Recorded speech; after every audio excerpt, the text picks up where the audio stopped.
Okay, let's call the meeting to order. We'll begin with a moment of silent prayer and then the pledge.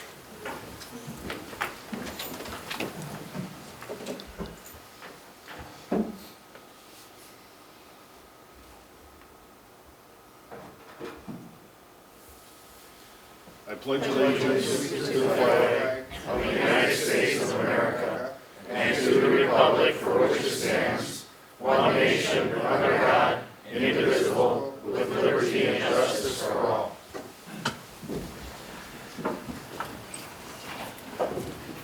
Roll call. Everyone is here, including on Zoom. Hi, everybody on Zoom. Begin with the affidavit of posting.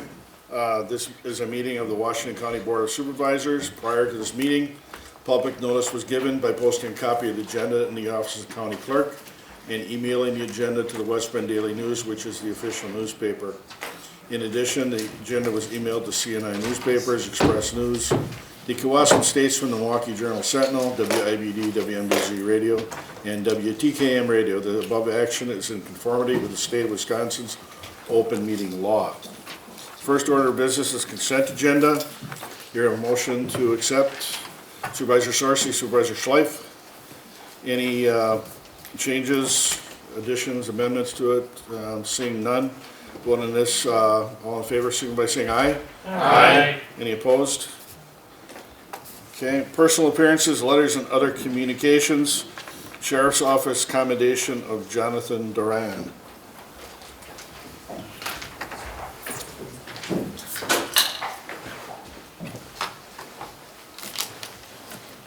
Good evening, ladies and gentlemen of the board.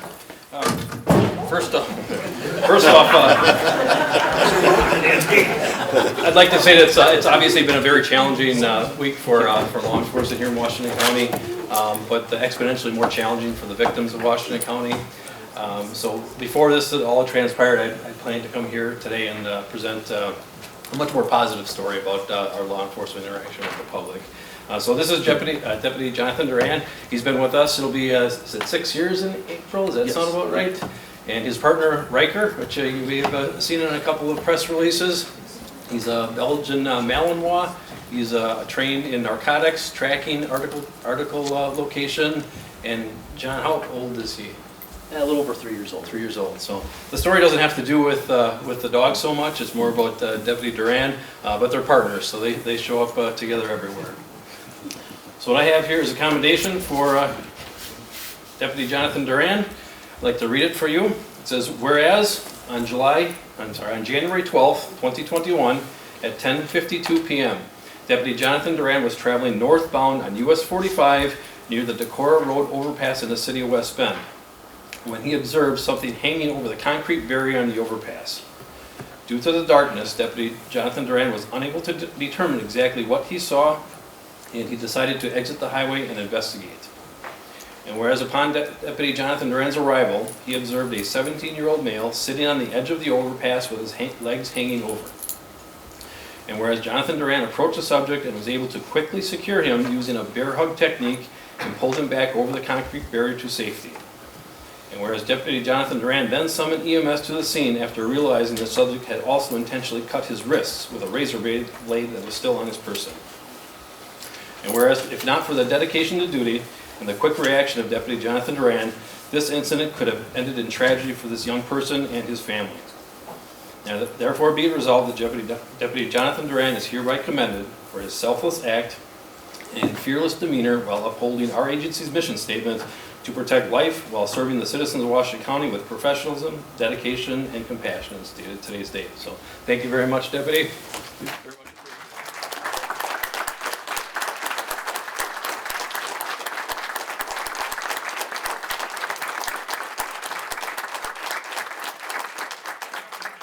Thank you. Should I get the gate this time? Thanks for your service. Appreciate it. Thank you.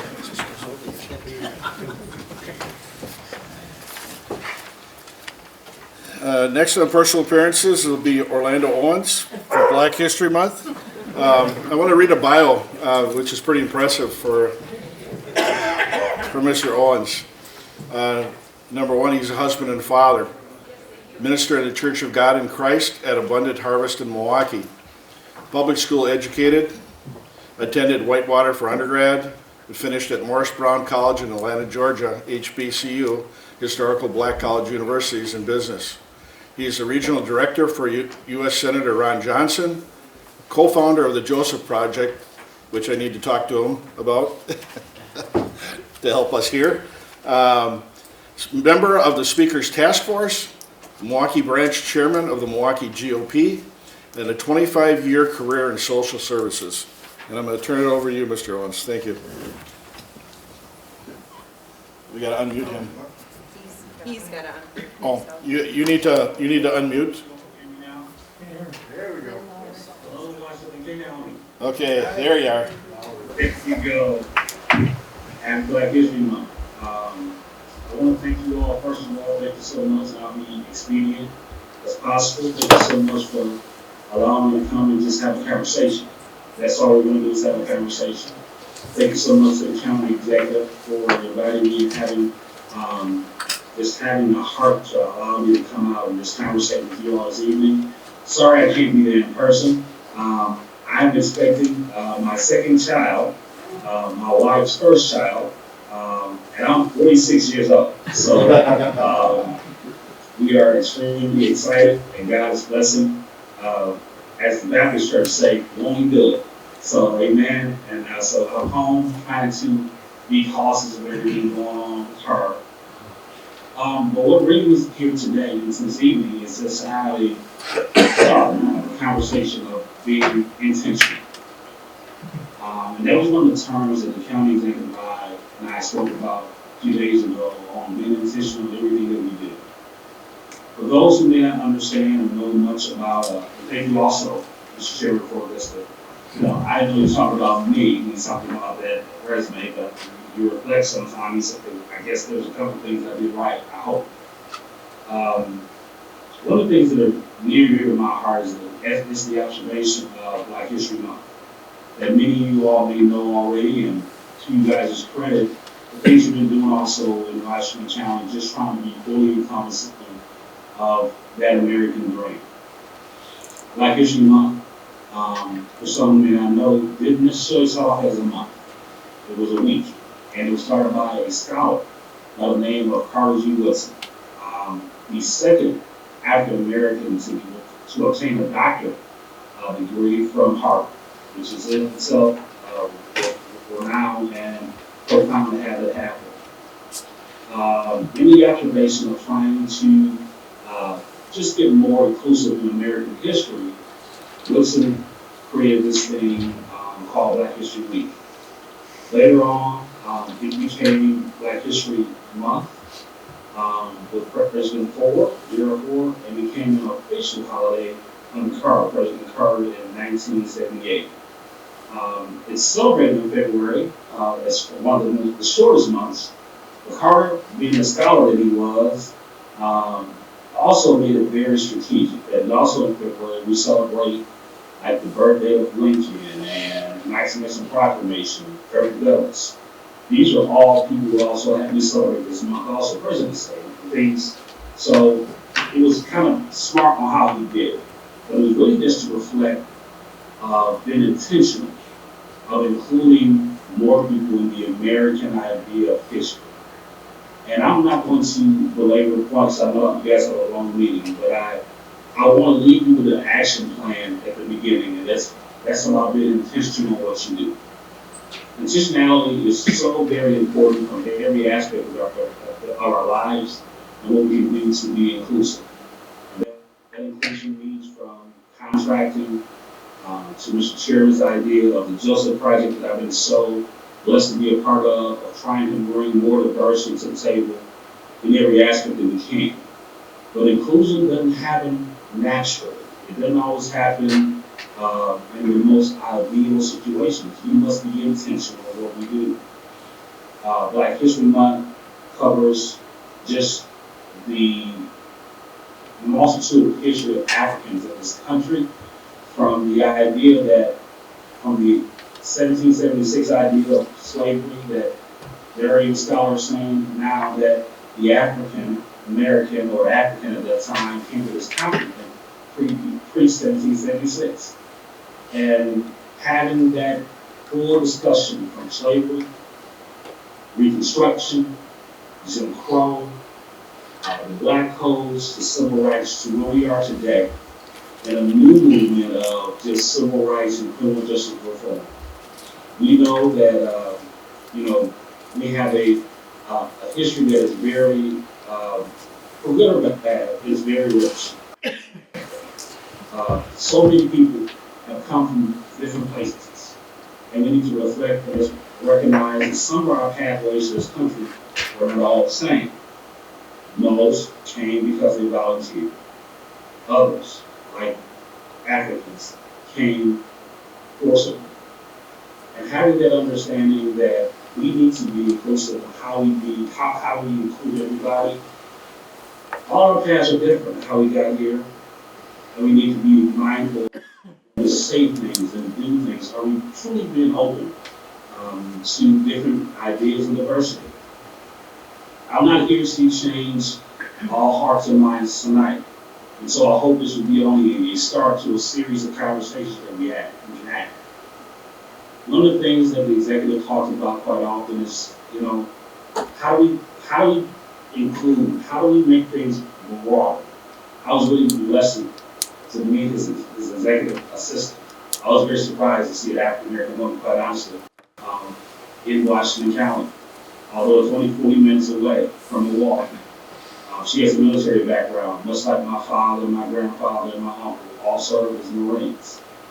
But I can also tell you that I myself have struggled at times with this American history. It hadn't always been the best when you reflect upon it and you try to take it all in. But I can tell you I wouldn't necessarily want to be anywhere else. We find ourselves right now in 2021, coming now to 2020, probably be one of the most intense times of my young life, 46 years. I remember Rocky King in 1992, 93. I remember that.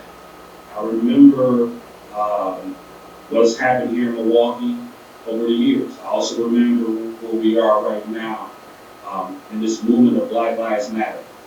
And let me be very clear. I'm not a fond supporter of Black Lives Matter, the organization, but I am a firm supporter of criminal justice reform, which are two different things. The idea versus the organization are very different, and we need to make that distinction. I think also having this be open is what you guys are doing right now in this very short time, and please help me with my time. That just being open and say, let's just talk.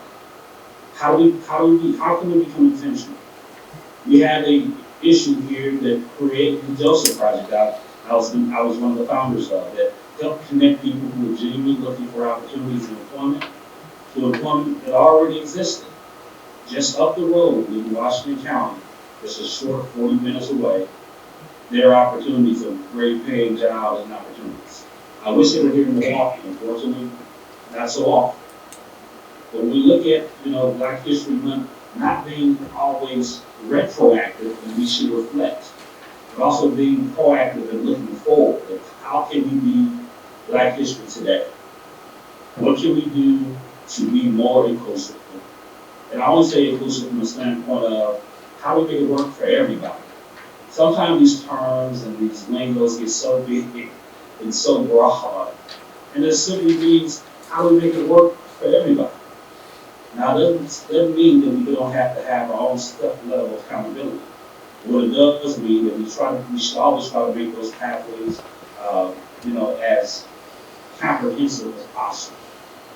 And I appreciate this time this evening just to reflect a little bit on the issues that some of you know of the civil rights marches and movement, and for good or bad, as long as protest is peaceful, I think it's healthy for democracy. We can debate. We're seeing a big debate happening right now in D.C. We've seen debates all summer long, am a firm supporter of peaceful protesting. I'm not for violence, and most people are not, or disruption. But we are all in favor of letting every voice to be heard. And what is the new movement from that's bubbling up right now? It is the need for correcting our criminal justice system. It is the need for returning citizens to be more welcome back home, to be productive citizens. It is a need for us to look at things differently now and say, what can we change? So we need to be intentional in our ideas, intentional in our language sometimes. The things we say when no one else is around. Making sure that we don't harbor things that we shouldn't say. More importantly, we should be honest and have an honest conversation on things we do, on hiring practices, contract opportunities. I believe the King and Malcolm X talked about the idea of economic freedom. How do we become, no one wants to be on the system. No one wants their handout. We all want an opportunity just to make it in life.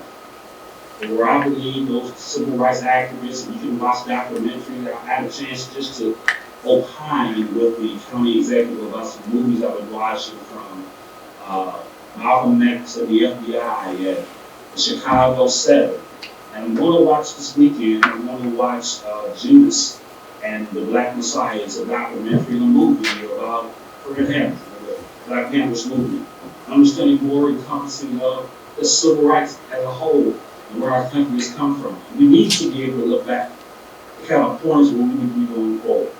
And so with that, I also want to open up just a few moments. If you have any questions, we'll just create a dialogue. So I want to say again, thank you so much for letting me come out to Washington County. I wish I was there in person. Happy Black History Month. And let this be the start. Because every day for me, it is Black History. Are there any questions from Mr. Rollins? Supervisor Gallantz. Thank you, Chair. It's a pleasure to hear from you, Mr. Owens. And two words that really resonated with me that you said. One was intentional and the other inclusive. And inclusive leadership is a big movement in corporate America today. And I think that can spill over to every walk of life, including the county here, including schools, including coaches. Many of us have played those roles formally or informally, and looking beyond that quote-unquote go-to person that we always do. That's inclusivity. That's an action. It's giving people an opportunity that wouldn't necessarily have had that before because we never thought about it. We never gave them that thought. So by thinking outside of the construct of who you always go to because they always get it done the way you want it done, well, give a voice and opportunity to other people, and that's inclusivity. And at least that's how I define it. And those are intentional acts that we all can take. Thank you for listening. Supervisor Kelly. Just wanted to ask you, I think we met, and I was hoping to find out, and probably a little bit more personal, are you going to be at the Republican convention at the Kalahari? Because I was looking forward to meeting you there if you are. I am very open. My wife is pregnant, so I want to. That's what I asked. So I plan on trying to be as active as I can. So hopefully I will see some of you all just in correspondence and cross some paths. So hopefully I'll be a new dad with my newborn, if it's possible, my wife lets me. So great, thank you. Thank you. Okay, see no further questions, but did I miss somebody? You're on. Microphone. Oh. You're on, You're good. I just put you on. Oh, I'm on. Seeing there's no further questions, I'd like to thank you for coming to share. I want to become more in tune with you as we look into more initiatives to do our own Joseph project here in Washington County. So I'd like to bend your brain a little bit and talk with you and help. You can do a lot of help with us moving forward. So, but thank you for coming. Appreciate it. Well, thank you again. I look forward to connecting with you all and being intentional in our words, but also most importantly in our deeds. And as a Christian, I believe that, we have to show love and do the things that we are told to do and we are instructed to do, but also to march those things out in action. So I look forward to seeing you again for the rest of this month. I look forward to coming out again for Juneteenth. And again, you all get this thing right. And I just want to continue to, if I can be of any help, of any support, please reach out to me. And, continue to march on and do the things you guys are doing. Thank you so much this evening. I got to get the Bible study. It's Wednesday night.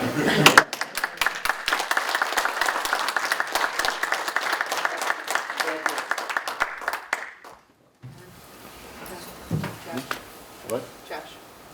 Oh, I'm sorry. County Executive Showman, please. Thank you, Mr. Chairman. Well, thank you all for your time and attention to Orlando. Orlando, thank you for coming and speaking to our board. I really appreciate it.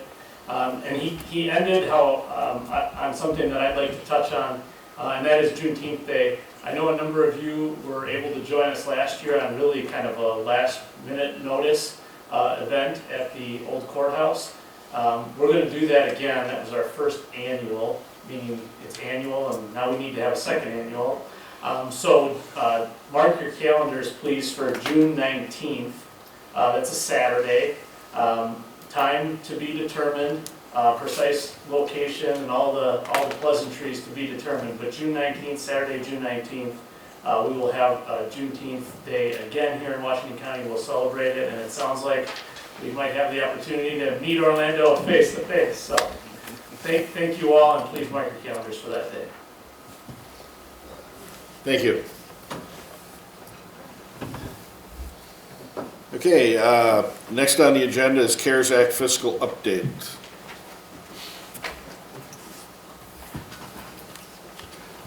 Margie Harris is coming in. Yeah, come up over here.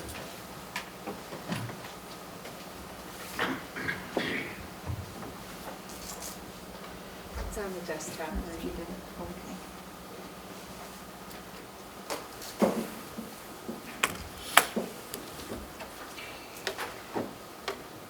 Am I okay? Can You're hear me? on. Okay. Yep. So with all the funding that has come through from CARES and some of the recent legislation that's being proposed, we thought it might be good just to kind of recap some of the CARES funding that the county has already been in receipt of and what we've used that for to date. So all of this right now is just through 2020. There has not been any new CARES funding that I'm aware of yet for 21. So this first slide up on the screen kind of shows the breakout of the type of revenues that we got. You'll notice that this most significant portion is our transit CARES funds, which came directly to transit for transit items. And then the routes, which is what was the CARES money passed through from the state of Wisconsin to the counties. That includes our original allocation from the state. Plus, we had some municipalities that did not have all of their funds used, and they were able to reallocate those to us. So we tried to maximize those dollars within the county if we had some municipalities that had funds left on the table. So some of the other more specific funding sources that we got, Samaritan, our nursing home, received funds directly from HHS. It's abbreviated as PRF, that's Provider Relief Funds. Those were funds specifically for nursing homes and similar types of institutions.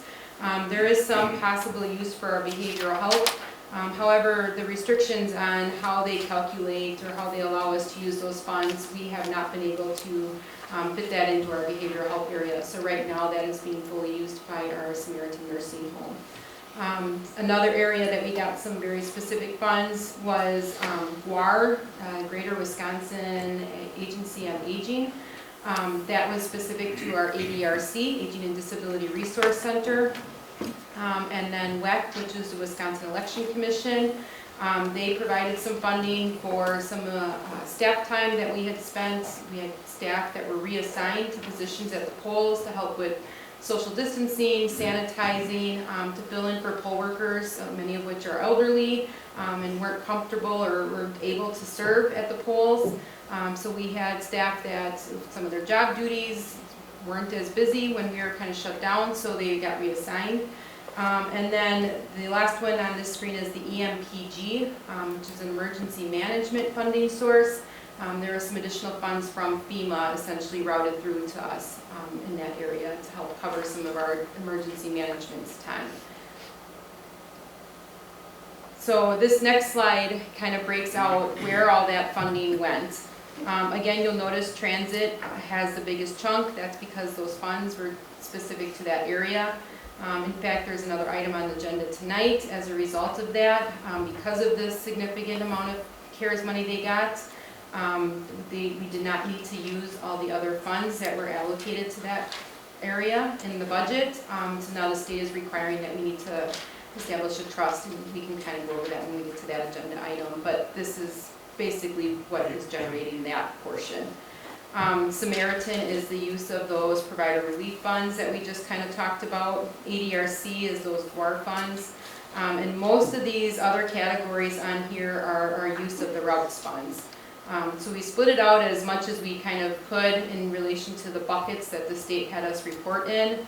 That other category I know is kind of big. The most significant portion in there, routes allowed us to use funding to cover staff time for jobs that were significantly impacted or had change in duties as relation to COVID response. So we kind of looked at what was in our area. Most of that was for our public safety wages, for the deputies, corrections officers, and the courthouse security deputies as well.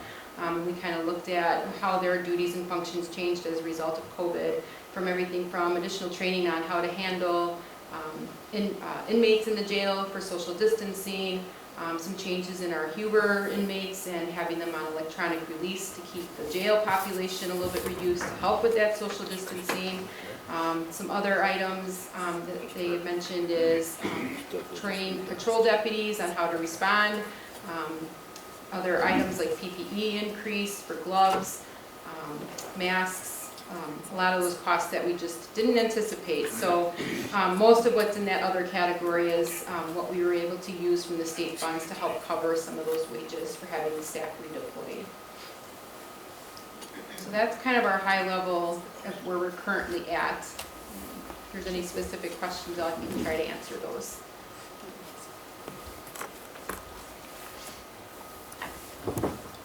See no questions? Thank you. Oh, sorry. Due to the size of Supervisor Krebs, go ahead. Sorry. the significant amount of money that we've received through the last year, are there any like ramifications or like kind of unintended consequences of that, like down the road that could impact future funding for us or revenue streams that you're aware of? Not that we've noted right now. A lot of the funding we received was very specific to COVID response. Some of the impact we've noticed right now is just having to do some additional tracking in order to report on that. But a lot of what we got the money for, we actually used for that. So it didn't necessarily replace any other funding sources for a long-term basis. Okay. And then you alluded to later on we're going to have to do some create a trust fund for some of these funds moving forward. Specifically for transit, yes. Will we see more of that for other departments or areas? No, the reason it came up for transit is because they had a significant sudden inflow of cash from federal government was very concerned about keeping transit system running. Our ridership dropped significantly because a lot of places weren't open for work, but the federal level did not want transit systems to fall under. So as a result of that, and the state requirements then for unspent other funds in transit, that's where that trust comes up. But all the other areas that we had funds come into, we were able to use them for COVID response, and there's no requirement for us to establish any trust. Okay, thank you. Mm-hmm. Okay, there's no further questions. Thanks, Margie. Thank you. Oh, Pam has her hand up. Oh, sorry. Supervisor Conrath. Parker, I couldn't see your visuals virtually here in detail. You get to see them ahead of time. Just want to make sure, are there any other funds that portions went unused that we need someplace for them to go yet, or anything that maybe was also underfunded possibly? Nothing that's specifically unused. We do have the capability to spend the Samaritan funds through June of '21. So we are actually still tracking and spending on those, but we do anticipate right now, based on our projections, that those will be fully expended. I'm sorry, I forgot your second question. And is there anything that kind of went underfunded where we didn't potentially have enough to cover the costs? Not that, COVID? Not that has come up so far. We've been really working with departments. We kind of centralized our PPE needs and sanitation costs, so a lot of that has been covered. We've got some ongoing operational changes, but we've been able to absorb those into our ongoing budgets. Okay, thank you. And this will be included in the meeting minutes, your presentation? We can email out the PDF if you want, Margie. It actually indicated that we can email this out to you guys, so we'll do that. Thank you. Okay, see no further questions, thanks Margie. Next on the agenda is future Samaritan update. I believe Matt's going to take care of that. Okay, thank you very much. The update, I'll break it down into two sections, and as I complete one, please ask your questions. The first one is the task force. It's made up of 7 individuals, and they selected a chairperson, and here I go, Craig Sadonico. Do you know who that is? Past mayor. Okay, I may have butchered his name. All right, so anyways, wonderful person, very sharp, and we have a good committee. And we started off, we've had one meeting, and Josh Showman started it off, provided the challenge for the committee, and the committee is truly looking at what is the philosophical reason to either for the county to get out of the business for long-term care or to remain in the business. The economics, what system we end up selecting if we stay in the business, all of that falls back onto the county board. Our citizens are philosophically looking at this because in county government, we do not have to have a nursing home, a CBRF, and RCAC. It is strictly our own free volition whether or not we wish to do that. There are some other outside factors like the requirement that it's our responsibility for protective placement for Chapter 51s and Chapter 55s, and the 55s often end up in a skilled nursing facility, but we could spend the money and send them elsewhere.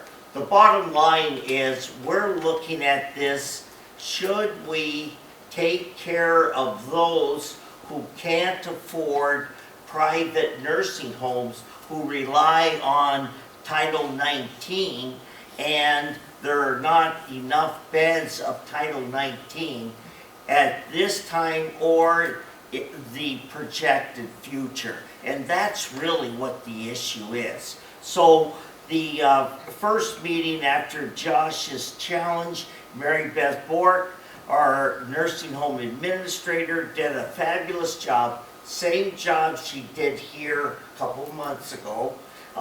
Julie Driscoll did an excellent job talking about the protected placements. And then Patrick Carroll did a great job. And he's part of Whipfleet, and he did that same presentation here. So it's really nothing new for the first meeting. The second meeting, which will be February 22nd, 5:30 to 7:30 p.m., a Monday evening, we have 2 people from the state, one representing skilled nursing, the other representing assisted living. They will present and talk to you about the condition of the state, what the state is looking for in licensed facilities. Then we'll have 2 people from Leading Age of Wisconsin, and that's the association we belong to. And it's a national organization as well as a state organization. And then we'll have 2 people from Whipfly to discuss some of the other ideas about it. Then the third and fourth meeting will be determined by the chair and the committee members as to how they like to formulate their recommendation, and or if they have a need to go into another avenue before they make that decision. Then on March 24th, the task force will be invited to the Health and Human Services Committee and present to them. Then on April the 14th, we will be back here presenting the question as to should Washington County continue long-term care. Questions? Supervisor Mahalik. Thank you very much. Just asking if you could, only because we do have an audience, whenever we're going through and hitting acronyms, the first time you say them, could you say the acronym and then what it stands for? Because I'm sure there are even people in this room who might not know some of them. And it's just nice if we're going to be voting, spending on, deliberating, over time, that we can fill in the blanks. So the ones that you ticked off right at the beginning. So it was 3 areas. Yep. It was the skilled nursing, and then assisted living breaks off into 2 categories. One is basically group homes, and the other is more of a independent living with the need for some help, like medication or the need for bathing. Okay, you looked through the 3. I missed the one that started with the R. Toward the beginning of your thing, you zipped off the 3. Yeah. The RCAC is the one that's independent. What does it stand for? It's residential complex. Residential care apartment complex. Oh, thank you. That's why. I really should know these, Yep. so I don't mean to put you on the spot. No, it's just that having been in the military, I hate when there are a bunch of acronyms out there that you think you know what exactly they are and you don't. Yeah. So if we could make that just kind of a habit whenever you use an acronym, just to say it the first time, make sure that you know it, and then all of us know it. Thank you. Thank you, sorry. You turn me on. Chris has something to say. Yeah. Okay, Chris Dice is asking to speak. okay. Who's on? Who is? Chris Dice. Yeah. Supervisor Dice? Matt, when we talk about the Samaritan update, a lot, chapter 51 and chapter 55 are usually mentioned.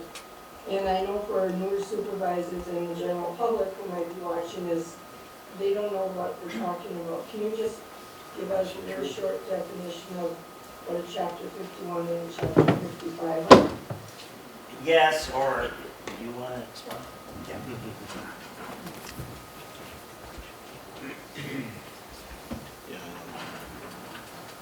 Is this on? No? Yep. Okay. So chapter 51, chapter 55 generally is an individual who is in need of emergency protective placement because they are at risk for harming themselves or harming someone else. Chapter 51 generally is adults from age 18 to 59, who have some type of crisis, mental instability, and they need to be put into emergency protective placement. Chapter 55 generally falls into age 60 and older. However, it can be adults age 18 to 59 if they have some type of developmental disability. Adults who are over the age of 60, it is generally related to a need for care related to dementia or poor caregiving, and they cannot care for themselves, and they're at risk of rehabilitation because they can't care for themselves. And she is? Julie Driscoll. Thank you. Oh, I'm sorry, Julie Driscoll, I'm Health and Human Services Director. Thank you. Okay. Answer your question, Chris. Supervisor Dice, good. All right. Supervisor Markwart. Thank you, Mr. Chairman. Matt, one question I had was, is there provision with the committee for decisions to be made in terms of gathering public input on this question? Is that something that the committee will be tasked with? Not really. Okay.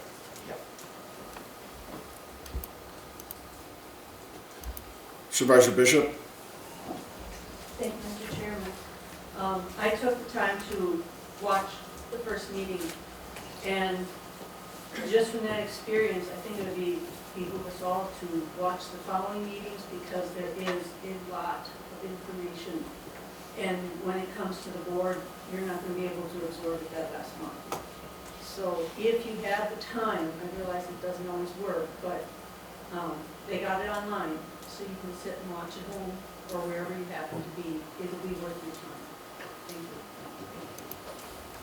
Do we have access to the recorded version of it also? Is that on YouTube. on the YouTube? Yeah, you can see the initial one too. You're gonna be making a pretty important decision coming forward, and I agree, to have the most information is to actually watch those meetings. Supervisor Schleif.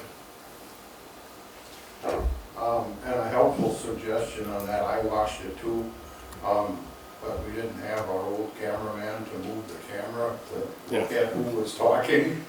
And also I notice in committees, if we take the masks off when we talk, it's much easier. The people that left masks on, it's, so if that can be done. Supervisor Kelly. I just wanted to ask the chairman if he could possibly set it up to send us the links for the meetings in the email. We can do that, yeah. Do that? Great, thank you. Okay, see no further questions. Oh, Supervisor Conrath, sorry. Thank you. And you spoke of the chair of this group. Could you just please, for the record, to share all the members and how they were selected for this committee? We punched the microphone to say the same thing, Pam. Oh, great, thank you. Yes. I'd like them to be acknowledged. Absolutely.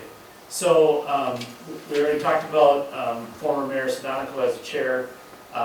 Deb Anderson, former executive director of the senior center here in West Bend. Some of you might remember Deb. She also was on the city council in West Bend at one time.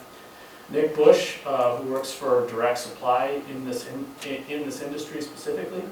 Del Ellefson, RN, who used to run a number of CBRFs himself. Jason Hartland, Chief Revenue Officer for the Milwaukee Brewers. Donna Nash currently works for Freighter, has also worked for the YMCA in the past. And Jana Whitney, who is a relation to one of our residents. So just to kind of give you a thumbnail sketch, somebody asked the question of, will we get public input? This committee was specifically designed with the intent of trying to get people from all over the county in different areas and facets where they'd have some experience. So, relation to a resident, for example, people with experience in the industry, RN, even a business person who really has nothing to do with it at all. So we tried to make it as diverse a board from an experience perspective as possible to try and get what you were describing earlier. So, a sincere thank you to all of those individuals for their time and energy to help us get a recommendation forward to you. Thank you. No other questions on Zoom, which I always tend to miss. So, thank you. Moving on in the agenda, consideration upon request. Did you have another? He has 2 parts. Oh, I'm sorry. Part 2, sorry. Part 2. I didn't know there were 2 parts. Well, this is, I thought I would receive questions, so I thought I'd cover. I'm running 2 tracks. The second track is just exploring possibilities that if the board should decide that we should go further into providing long-term care in the future, as to our relationship with Cedar Campus and Cedar Communities. And so we have begun dialogue with them. One of the most important pieces is we had about a 2-hour Zoom meeting with 6 people from the state, all different categories of the state, including the finance portion of Wisconsin, to see whether or not something like this private-public partnership is feasible, would be reimbursed, and would be allowed with our licensures. And so we exercised, we showed the building, they received the drawings of the schematics of the building in question, and we went over a myriad of just glossary type comments and issues, and they were very, very receptive to it, and they would assist us in making something like this possible. So that's very positive. I've had Dave Barber and his team look and meet with the IT people at Cedar to see what are all the pieces, if we do such a venture, would it be? So we begin to start thinking about it without spending lots of money, because we may never do it. So, and that part has been very favorable after their meeting. It seems very feasible that that would happen. Mary Beth and her team went over there and walked the areas that we're looking at with the possibility of running a nursing home and an assisted living. And again, that seems very positive. It's not a brand new building, so there's always some less excitement about it, but it's very, very feasible, and the space that we would be able to utilize to serve our population affords us a lot of space, and that's very positive. So things look very good in that aspect, should we take that path. And I would like to open it up for questions. Sure. Are there any questions? Supervisor Mary? Yes, sir, and thank you, Mr. Chairman. Perhaps it's premature to ask this question, but if we were to have a relationship with the Cedar community, would these people coming from our existing facility be segregated and separate, or would they intermingle in terms of their lodging and their facilities there? Okay, that's a very good question, and two ways of answering that. First is the residents themselves would fall under our license. The county would have their own separate skilled nursing license and their own separate assisted living license. And therefore, when we transfer the residents, they would be able to be within our facility. That's number one.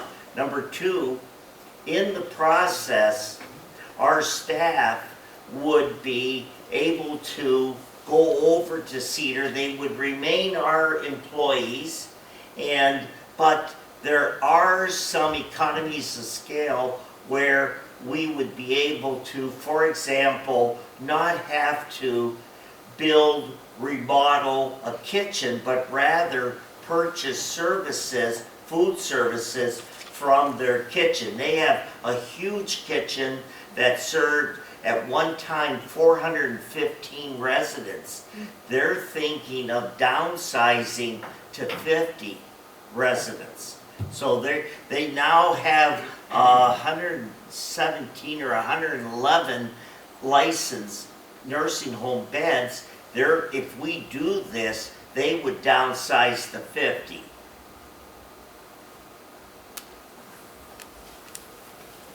County Executive Shulman. If there aren't any other questions, I'd just like to take the opportunity to thank Matt for all of his time and energy on this project, and more importantly, thank Mary Beth and the staff over at Samaritan. I know in the middle of COVID, it's been an awful time to have to just do this work, but then in the midst of it, we're going through this massive discussion that we really haven't had anything of this variety in over 50 years. So if we'd be willing to give a round of applause to Mary and Mary Beth.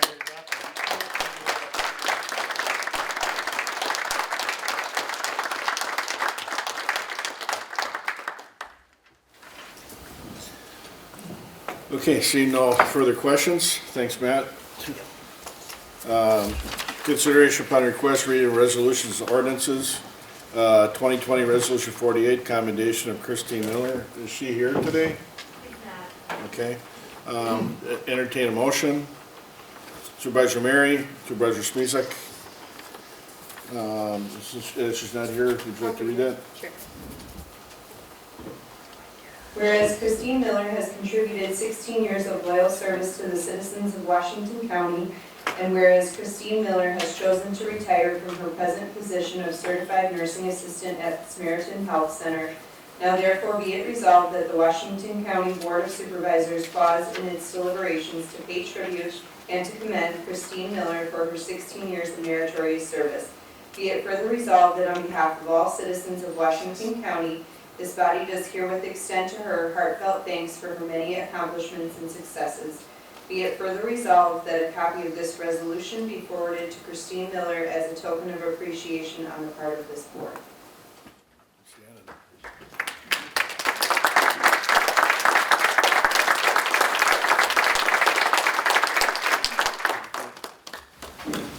2020 Resolution 49, commendation of Vicky Vogt. Entertain a motion. Supervisor Bossert, Supervisor Gonerich. Whereas Vicki Vogt has contributed 18 years of loyal service to the citizens of Washington County, and whereas Vicki Vogt has chosen to retire from her present position of custodian, one with the Planning and Parks Department Facilities Division, now therefore be it resolved that the Washington County Board of Supervisors pause in its deliberations to pay tribute and to commend Vicki Vogt for her 18 years of meritorious service. Be it further resolved that on behalf of all citizens of Washington County, this body does herewith extend to her heartfelt thanks for her many accomplishments and successes. Be it further resolved that a copy of this resolution be forwarded to Vicki Vogt as a token of appreciation on the part of this board. Vicky, is Vicky here? Yes, she is. She's back there. Behind the cameraman. Okay. Heidi. Come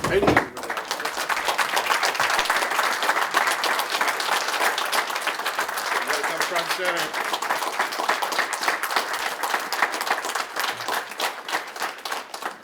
There you go. Thank you for your service. Thanks for all the things you've done here. It was 19 years, not 18. Oh, okay. Got that wrong. All right. Anything, would you like to say anything? Not really. Okay. I want to put you on the spot, okay? No. Okay, well, thank you.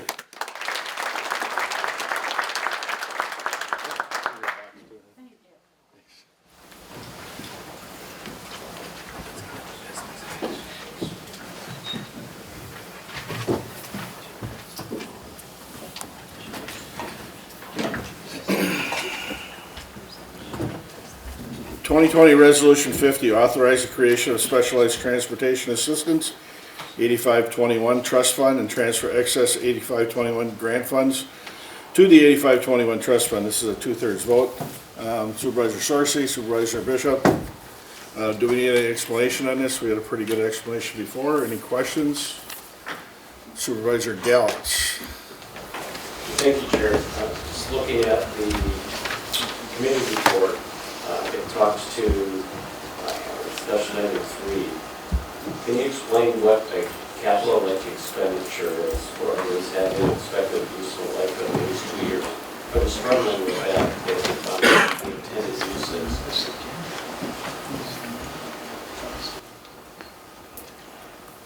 Good evening, Director of Public Works, Scott Schmidt. That'll be for our shared ride taxi buses and minivans. So we would keep those for longer than years as a capital expense. So basically vehicles we want for the shared ride taxi service. Yeah, so it's actual for vehicle maintenance? Not for the maintenance, but for the purpose of vehicles. Thank you. Supervisor Mahalik. Thank you, Mr. Chairman. I just wanted to make sure to read in the record for anybody who is watching here that the total grant was $350,000. I find it interesting that it's an 85.21 trust fund, and there's just over $85,000 left. So that's a rather interesting thing. I wanted to point out, and hopefully that will help us in the purchase of future vehicles. That's a great thing to help out because that comes off the levy, I believe. And so it's nice to have things that offset the levy. Thank you. Thank you. Okay, seeing no further questions, we'll vote on this electronically.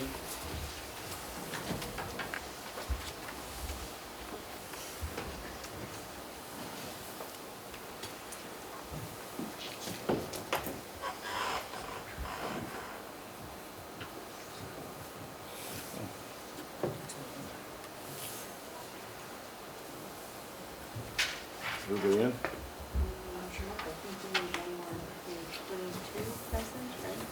22 are here, 4 online.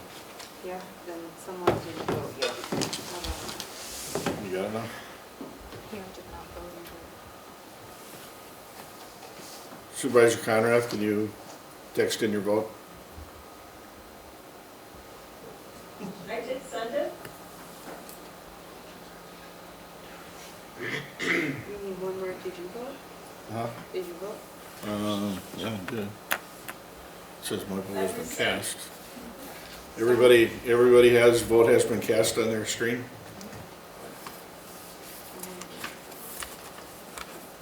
I'll confirm the number.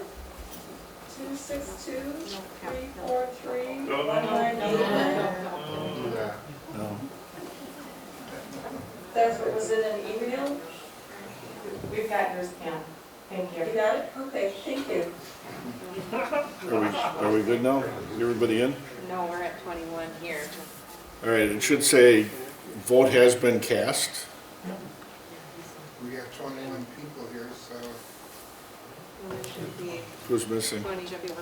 Oh, Jim. Oh, okay, Jim Berg's missing, sorry. All right, we're good then. Okay, we're good. Okay, motion passes 25-0. Unanimous. Resolution 2020 Resolution 51, transfer for jail assessment funds for the renovation of the jail briefing room. That's a 2/3 vote. Need a motion. Supervisor Marquardt. Supervisor Mary.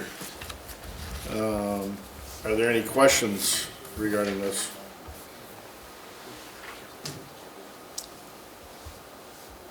Hearing none, we can vote on this electronically.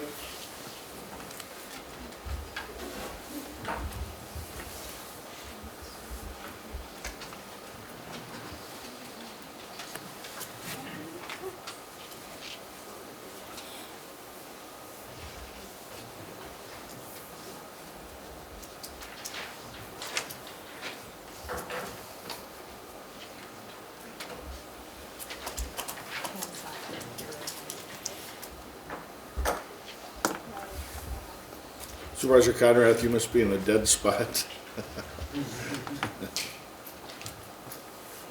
I was scared. Can we have her just state it out loud? Yeah. Supervisor Conrath, just A or nay? Approve? Yes? Okay. Motion passes unanimously. 2020 Resolution 52, fourth extension of the proclamation of the emergency. It's a majority. Supervisor Mahalik, Supervisor Hartwig. Any explanation? Supervisor Mahalik. Comment, I don't know about an explanation. I did want everyone to know this is something that the city of Hartford has also done. I think it's necessary to extend something like this.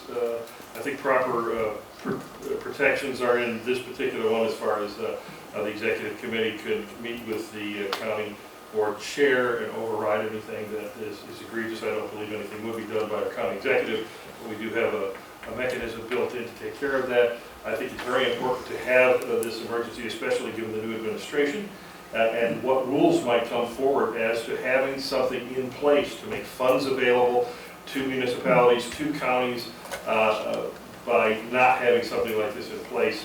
We could see a real shortfall. In fact, that was even used as an excuse by our governor as far as not moving forward immediately with what I think was $49.5 million, which may have gone away had there not been some adjustment made. So there's nothing in particular that is mandating any masks or business closing, but what it does is that emergency gives us enough broad power to make sure that we have everything in place to make sure that all of the funds that we can have, which is why the city of Hartford did, are available to us. So I would urge you to vote for this. Thank you. Thank you. Supervisor Krebs. Thank you, Mr. Chairman. Supervisor Mahalik, you brought up a great point that I never thought of until tonight. And I'm trying to figure out if it's that this is actually a proclamation of emergency due to COVID under the current administration, and with the change of it, if that's something that we now have to consider or not, because that's one thing I've never given a thought to, so I thank you for pointing that out. Thank you. Okay, seeing no for Supervisor Bishop. Sorry, hang on. Double click. Okay. Go ahead. Just a quick clarification in, what is this, second page, line 10 and 11, where it refers to the county executive shall be reported, actions of the county executive shall be reported to the county board chairman, who may refer said action to the executive committee. The actions of the executive are also passed on to the executive committee, even if they're not asked to take action, correct? That's correct. Not that they have to take action, but they are made aware of what, No. should they be? Can you explain it? Well, the answer to the question is no. And there's a know million this- things that happen, so Yeah.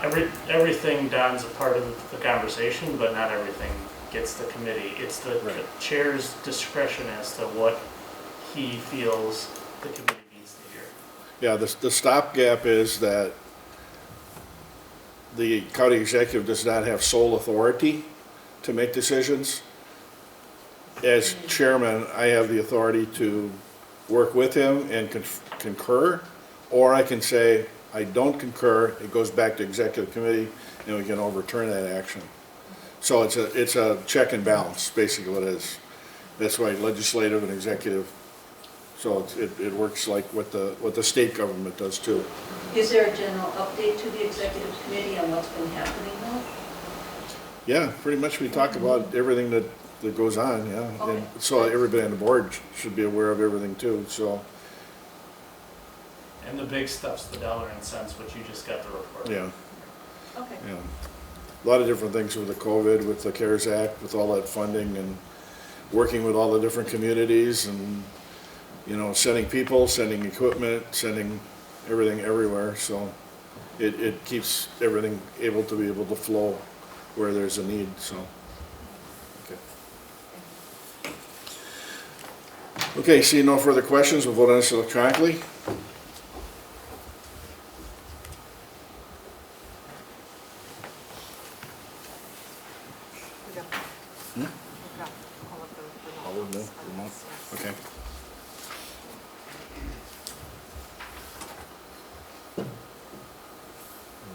Positive. Motion passes unanimously. 2020 ordinance 11 speed zones on county trunk highways. County trunk highway wide, it's a majority vote. Supervisor Schulte, Supervisor Schleif. Any questions? Supervisor Gals. Thank you, Chair.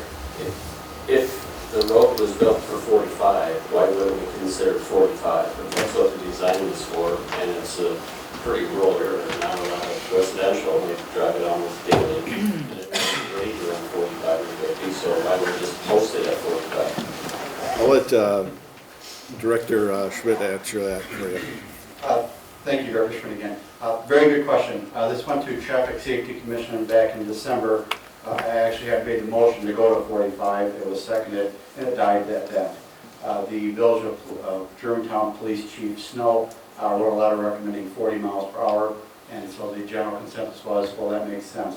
Typically speaking, on the roadway, we actually designed it for 45, and you're supposed to be like 5 miles lower than that. You can go up to the design speed, but as we all know, people typically travel a little faster than the posted speed. So typically speaking, you want to be the posted speed is 5 miles less than the design speed, because you know people will be traveling faster. So it made sense, but you can go up to the design speed. But that was the recommendation of the Traffic Safety Commission that went to Public Works, and that they voted on the 40 miles per hour. Did answer, okay. Did I get to the question? Answer? Sure. Supervisor Schleif? Yeah, I'll confirm that our committee voted unanimously. Most of us were also at the Safety Commission meeting, and during our field trip last year, we were out on that road and looked up and down at somewhat of a presentation. So this has been beat to death, and You didn't get to stand out there with each other radar gun, did you? We actually stood in the middle of all 4 lanes with the paint truck. so I urge you to support this. Thank you. Okay, seeing no further questions, we can vote on this electronically.